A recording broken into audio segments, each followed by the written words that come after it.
but I'm going to share my screen. We're really excited today. We are going to be focusing on, as Vanessa said, taking a trip down memory lane. So we are going to be talking about the Community Action Program. We have Lossie here, Community Action Program Supervisor. We have Vanessa as well, who's going to be presenting, the Communications Supervisor. And then my name's Taylor, and I'm the Donor Communications Officer. And we are, yeah, really excited for this presentation. We are going to go ahead and jump in. Last year, 2024, was the 10-year anniversary of the Community Action Program, and Lossie is going to give us a little introduction and overview into ACT.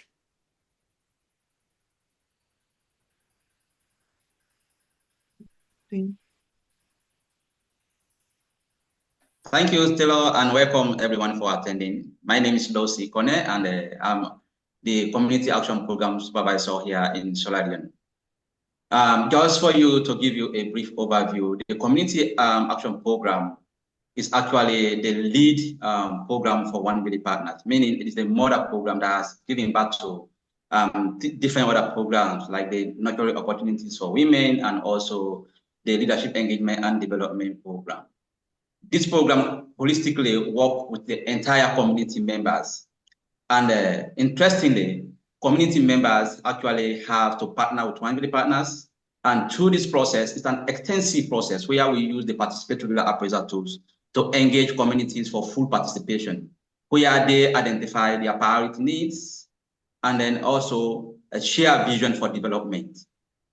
Women are always being active in this particular process, and they take mostly the lead in the implementation, monitoring, and evaluation of their project for a long-term goal. Since 2014, we started the Community Action Program. We have completed up to 74 projects. And this project normally has been area of water sanitation and hygiene, income and productivity, agricultural activities or productivity, human rights and good governance, general health, and formal education. Based on our surveys, 80% of our participants report decrease in cases of hunger as well as illnesses in the communities that we have served. All right. Thank you, Lossie. And now we put together a timeline of some ACT projects since the beginning, since 2014. We have a few different eras that we're going to go through, and we're going to highlight some different projects that stand out. Some of these show like projects that are typically chosen by communities. And then as we get further along, we'll see like some innovation as well.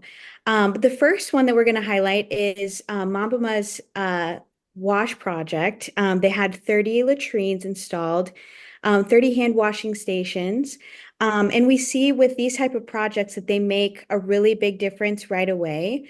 With these types of projects, 73% diarrheal disease reduction occurs in communities that implement WASH. So this is a really great example of how a lot of communities decide to prioritize WASH projects first. Not all of them, but it is typically a big challenge that they want to address. And then another part of this specific development project is that it wasn't just the building that was created, but there was community-wide education and training that went on as well for increased health and well-being, for repairs and things like that too. And then the next project that we want to highlight is Grima's Community Store. It's also called Grima's Kitchen. This was one of the first projects of its kind, and we see more projects similar to this happen in other communities later on. But this was very innovative, and it's a dry store for agricultural products and food. There was a need to protect food from being left on the ground, like stored on the ground, susceptible to like rodents and other animals trying to get in for food. So they built this community storage place for anyone who needs it. It's protection against weather and animals. And there is a divided section and hand washing station as well. So this was this was one of the first projects of its kind, like development projects. And this was something that the Grima community decided to prioritize to increase the harvest and agricultural productivity in their town. And so I'm going to move on to the next era, growth and expansion, and pass this over to Vanessa. Thank you, Taylor, and thank you everyone who is watching online and also just joined us as well. As we continue through this timeline, I think a really great thing about this growth and expansion era was this is where One Village Partners started, having discussions about moving from the Kailahun district into the Kenema district and started having discussions about where we're going to be in the next couple of years. And so it seemed like the community members also were thinking about that because it just meant that a lot of their projects. Even though, yes, latrines and the ones that Taylor's also mentioned before also impacted the community now and would be for years to come. I think you will see in the project's outline, it's very future thinking and very generational thinking. So the first was a training center that Beaker created, and in partnership with One Village Partners, they decided that they needed somewhere, or the community members decided that, wash latrine is great and all of that, but what they really want was a training center for youth, for opportunities for the younger generation to have a safe space to gather, have a place to start actually learning skills to generate income. So again, with that growth and expansion mindset, knowing that their community, will expand, and as it expands, they do need that financial support. And it wouldn't just be from OVP or One Village Partners, they can, create those resources on their own. So this training center included, a soap. They discussed about, having a soap maker trainer. They had tailoring, and also included an office and a barry. So a barry is a gathering space. So they still knew the importance of coming together, still knew the importance of community while doing this, because at the end of the day, it was to educate the parents on the ways to support their children and those that will come ahead of them. Next, please. And the next was Lalehun. Lalehun did something really amazing. They constructed a junior secondary school. And so I believe that's the same for the US as it is for Australia, where it's kind of like mid high school, well, just like mid high school year levels, or am I wrong in that, Taylor? In terms of what you would classify as as senior, junior secondary, is that like from, I don't know, do you guys say grade 7 and above? Yeah, like middle high school. Yeah. Yeah, perfect. Just wanted to clarify that. But yeah, so not just thinking about again, not just thinking about the now, but saying, okay, a lot of their children were traveling really miles to attend other schools, or parents were like, actually, no, we can't afford to do that. So children will stay back after primary school. So this is a really great thing where they decided, actually, no, let's think greater than ourselves, and let's think, let's think about growth and expansion and what we hope this community would look like in the next couple of years. And so created this school where it included, library and principal's office and staff room, and what we would, think as a really high functioning education building they created. And it was really wonderful because they've, formed, an advocacy team to continue to advocate for them again long after One Village Partners is done. So they'll have the building, but they'll also have the skills to continue to advocate for themselves and for for the building as well. So it was during these years that we start, again, as I said, we start seeing these expansion that's greater than the current community, and they were really thinking beyond. And then lastly, we have Baka Tentehun as well. Perfect. And this is actually one of my favorite projects because we've talked about rice milling stores before, and we've seen rice milling stores before, but basically a rice mill store is where communities can actually start creating and actually processing their rice in the community. So after it's been, harvested, rather than paying an external person or external community to do that, they can actually start doing that within their community. And what I really loved about this is, again, it was very different, but the inclusion of actually having the solar panels and the inclusion of having the trainings of training facility management committee members, it really was bigger than themselves, because they thought again, right, well, if we don't have electricity, we won't be able to process, right? So we definitely need solar panels included. But they also said that again, once one village partners leaves, it's important that they actually have trained facility members and community members to actually continue upholding this building. So it was something really, really great and something wonderful. So they're bringing resources in their community, but also bringing income and actually sustainable income going forward. So really, this timeline of this period was really one, as I said, that really brought the communities out of their current situation and thought, what can we do if once OVP has left this community, and how are we bringing that sustaining through? So thank you, and I'm going to hand it over to Lossie, who will now talk about the innovation years of One Village Partners. Thank you so much, Vanessa. So yes, over the years, we have also been able to implement a water well project for Kambama. Kambama is a fairly big community where we have been able to support them with gravity water system. This system is actually providing water supply, safe drinking water supply across the community. So 8 water taps we are actually provided, where they have been located in a very strategic locations and within the community at different quarters, making them accessible to each and every member of the community. This is not really just the end.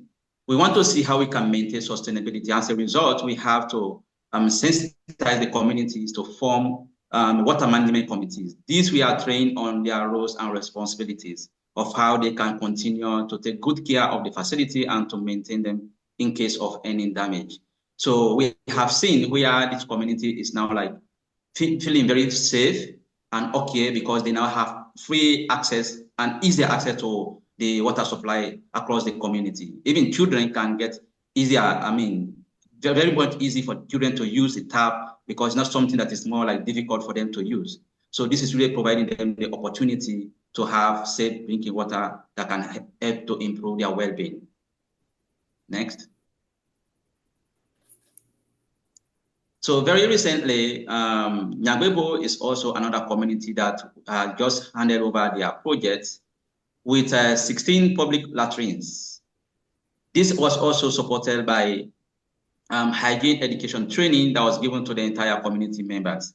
No, taking in the consideration that the structure is not just the means of addressing the problem, but the behavior change of community members. So after getting the structures, then they should also have enough knowledge of how they can adequately use the structures and how they can maintain that, especially for proper hygiene and sanitation practices. So we provided them with this training so that they will be able to take good care of themselves.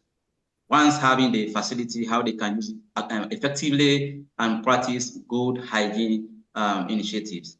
Also, this actually provides them with the ancients of how they can continue to take good care of the facility and how they can maintain it to last long. Because we only believe that it's when the community take the ownership of their facility, maintain them without waiting for One Village Partner to come back to repair any maintenance that may happen along the way, that we believe they will be able to have improved and sustained well-being. So giving them this education, the training on the sustainability, we also help them to actually know how they can take good care of the facility, especially for improving their general well-being in the community.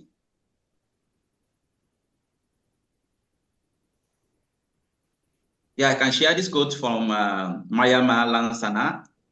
Mayama Lansana shared this in one of our meetings where they are doing their community voting for their priorities, needs. She says, seeing my community effectively working towards having access to a safe defecation system, having given me hope that the future of our kids and the environment will enhance, improve well-being for all. So this shows that communities that we partner with, especially women, they are more happier to see that these projects are not just impacting them, but impact beyond what they are expecting, especially for children below 5 years and beyond, because these are people that are more like mostly vulnerable to contracting diseases. So they see this as an opportunity, and when they voted collectively to see that this is the project that they have chosen to implement, this was really something that was inspiring to her.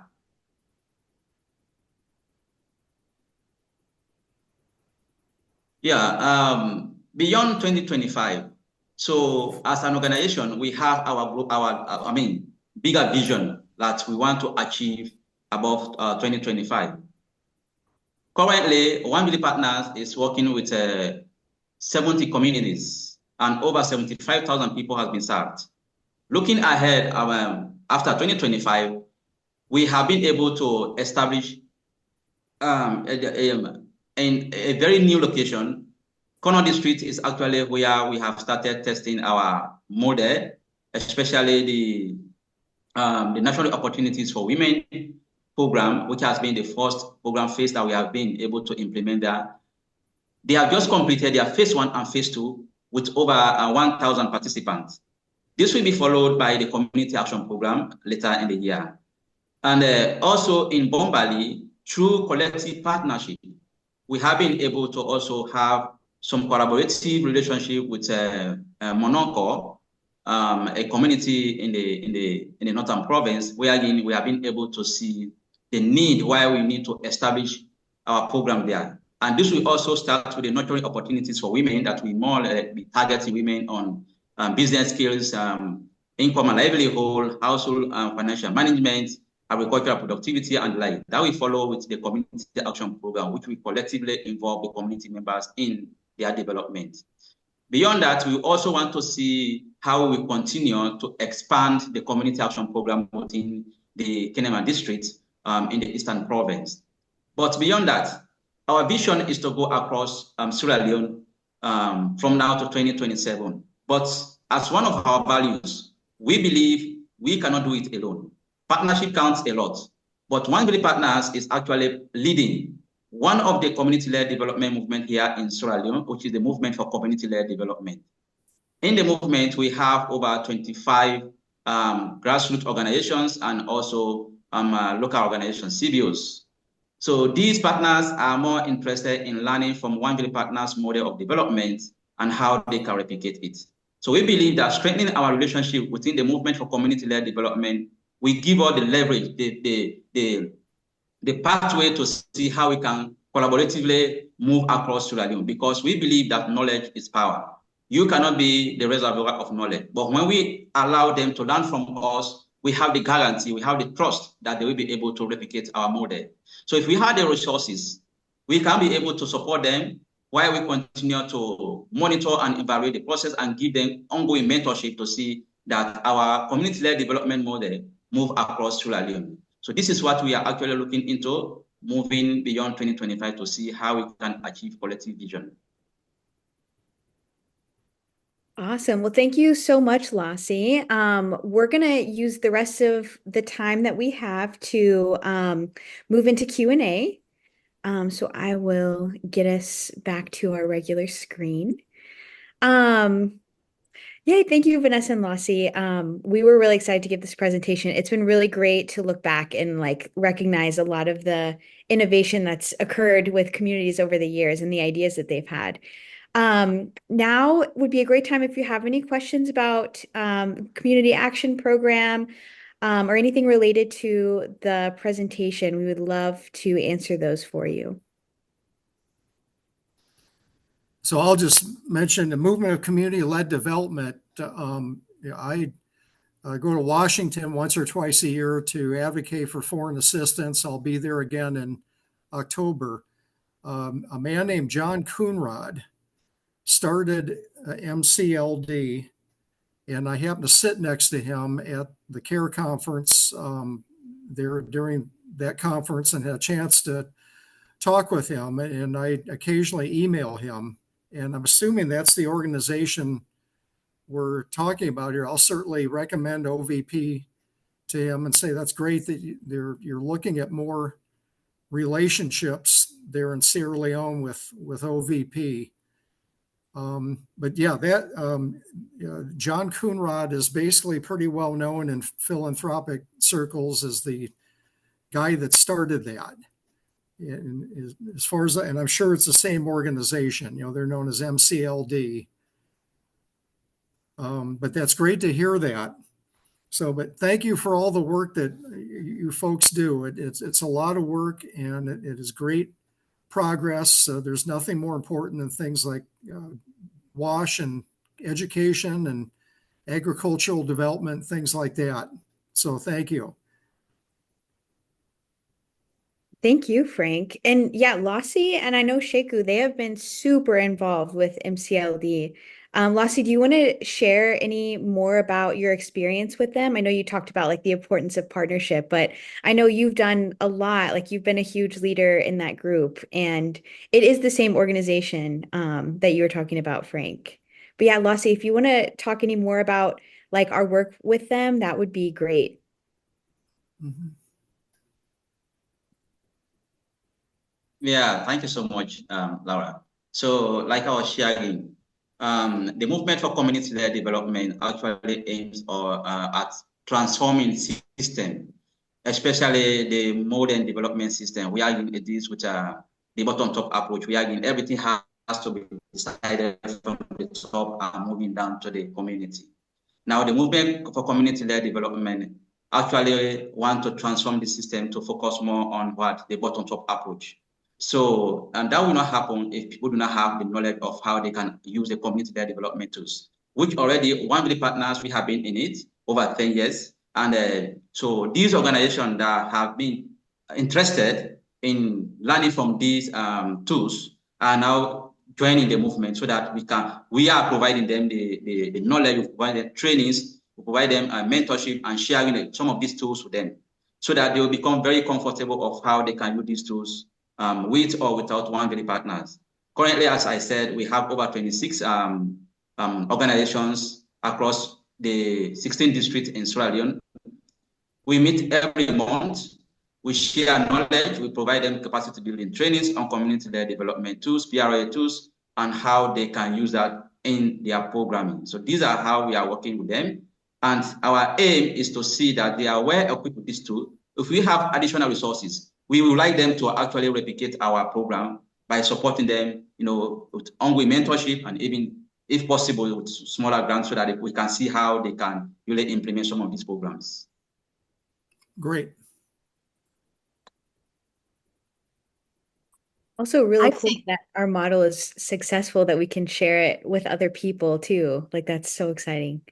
Sorry, Anne, I think I interrupted you. Do you have a question? That's okay, and I'm not an owner, but I haven't figured out how to get Anne in there. So I think it's great that the emphasis is becoming more on education, broadly speaking, and education by people who have made things work in Sierra Leone rather than people from here.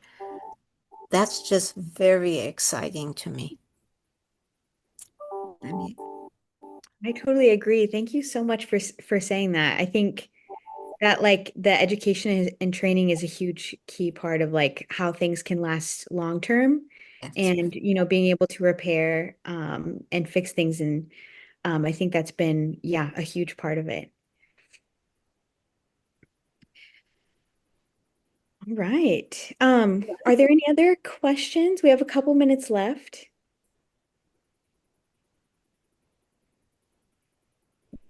Okay. Well, we will wrap up a little bit early. Thank you all so much for coming. It was great to see you all again. And yeah, stay tuned. We'll have another one closer to year end as well. But thank you so much for your support. The ACT program, like, Lossie, like all that department does amazing things, and we wouldn't be able to do it without your support. So thank you very much. And yeah, we will see you again soon. Let me just ask you, the California organization you're kind of partnering with, what's their name again? I think, and I'm trying to, Oh, Africa Uplifted. that's right, Africa Yeah. Uplifted. Mhm. And how's that? And that's great that they're helping you move into other parts of Sierra Leone. Yeah, yes, their work is mostly in Monoko, and Mhm. that was one of the things that Lassie mentioned in his presentation is our next step is implementing the Now program with them, and then eventually bringing ACT as well. So yeah, but that's in the Bombali district, so a new district that we moved into. Mhm. Great. Great. Well, thank you. That gives a good update here of what's going on. And I know you guys do these about every month or two. And so Yeah. it's a good synopsis of everything going on.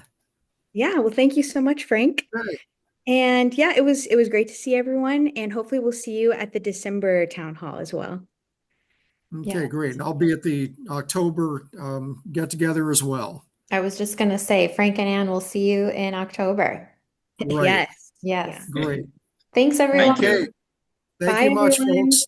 Thanks for all Bye. your Bye. work. Thank you. Bye. Thank you.